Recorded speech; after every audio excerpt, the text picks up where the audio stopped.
Mike Radich here, and I'm now joined on the phone by MFC Lightweight Brian Cobb. Brian, how are you? I'm great. How are you? I'm doing good.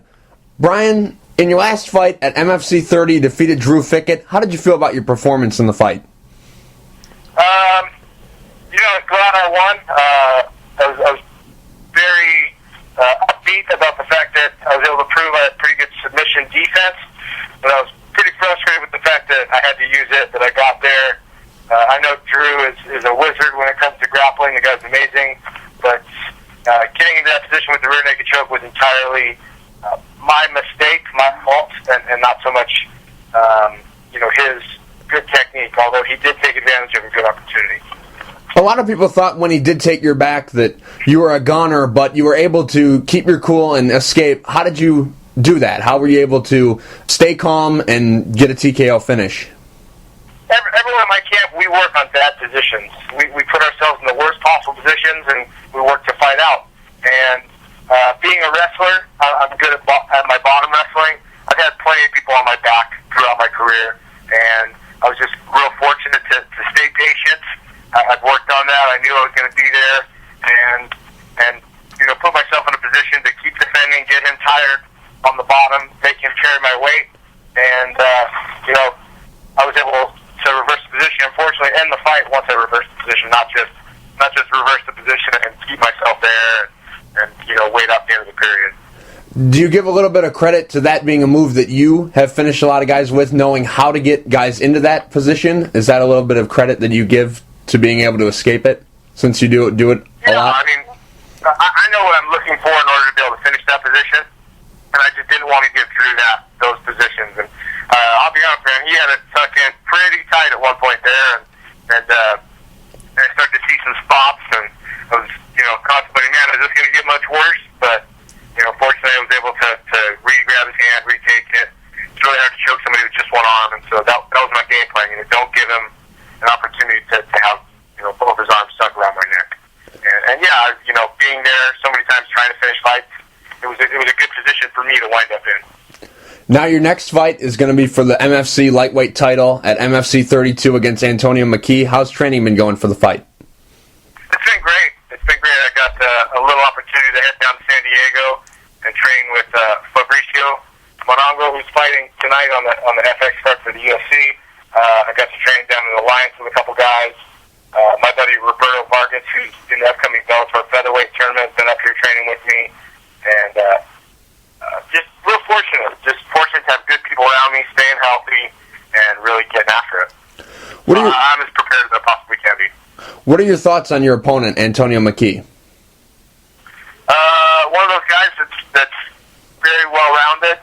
I know that he likes to take people down and dominate, control top position, and try to do a lot of damage from the top. And I can respect that. It's kind of my game too.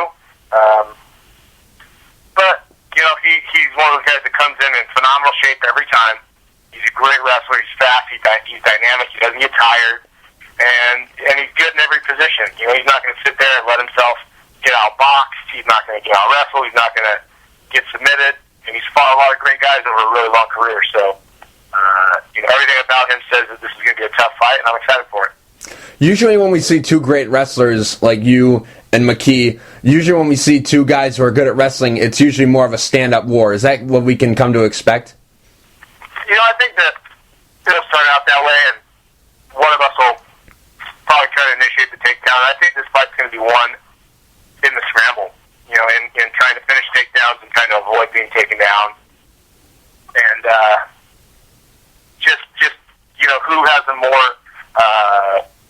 complete wrestling game, not just being able to finish takedowns, but being able to scramble in those positions. And I think one of us will wind up with a pretty awesome position, and potentially be able to finish the fight, and or really create a dominant round or two out of it. So I think it's going to definitely turn into a wrestling match, and I think it's definitely going to be about who can win those scrambles. Without revealing too much, of course, what's your game plan going into the fight? I just want to put Antonio in the most uncomfortable positions I can. If he gets real comfortable boxing, then I want to take it to the ground. If he's real comfortable on the ground, then I want to keep it standing. I want to get him tired, and I know that's going to be a hard thing to do. as a wrestler, also, I feel like I'm always in good shape. I know he is too. So just get in there and make him uncomfortable. Put him in positions he's not used to being in, that he's not used to working, and hopefully catch him somewhere. Where does he rank? I mean, of course, you're going to be able to tell me better after the fight because you haven't fought him yet, but where does he rank based on what you've seen of guys that you've fought before? Where does Antonio McKee rank? Oh, he's at the top right now. You know, he's got the belt with a huge organization, and he's probably one of the most dangerous wrestlers I've ever fought, if not the most. I also fought Marcus Sylvester, who was a 4-time undefeated Division III national champ. But he's one of those guys that is big and strong and powerful and can dictate, you know, the pace he wants to go and is strong enough to put you there. So he's definitely right up there. He's not a black belt in jiu-jitsu, but his wrestling makes up for that in leaps and bounds. So, you know, I would say he's probably the toughest opponent I've had to date, other than maybe Terry Adam, who had such a great striking game and was so long and lanky, it was just real hard to get in on. So, you know, probably one or two, him and Adam. You've got a nice win streak going. You're fighting for a belt in a top organization. Is this the biggest fight of your career to date? Probably. Anytime you get an opportunity for a title in a big organization, it's a good thing. And no matter what organization I'm in, I want to be at the top. I want to be one of the best. And because this is aired on HDNet and people can see it all over the world, and it is such a good opponent, you know, hands down, this is the most important fight because I'm on a big win streak. I feel like I'm about to go places and do things, and you know, it's one of those things where I can make more money if I win, and if I have a belt, I can be a good representative for the MFC. It's big to go out and have a really good showing. I'm curious, when you're training for fights, are you still teaching, or do you take a little bit of time off? How does that all work? Initially, I thought I was going to be fighting McKee in October, and then hopefully defending the belt in November. Well, both of those, they pushed us off the October card, and then the November card fell through. So I actually turned down my teaching position for this school year. I've been subbing here and there, but I've just been, you know, focused on trying to get ready for this fight. And it's been a little rough financially, nothing too bad, but yeah, I actually turned down the position, and the school was real supportive, but just decided to try to really focus this year on winning the belt, defending it successfully, and doing something big so I could really put together some solid, intense, long camps that weren't interrupted by anything or any potential problems that school might pose. Are you exclusive to the MFC, or do you have the freedom to go to another organization and take a fight here and there? They have exclusive rights to me in North America, so I can travel outside of North America and fight. I've been offered a couple fights in Japan and you know, Sweden and some other places, but right now my main focus is McKee. And after that, depending on when the NFC puts me back to work, you know, maybe I'll take something as an interim fight. But as of right now, everything feels pretty good and finally dialed in. So NFC is exclusive rights to me in North America, and I hate flying. So prediction for the fight against Antonio McKee?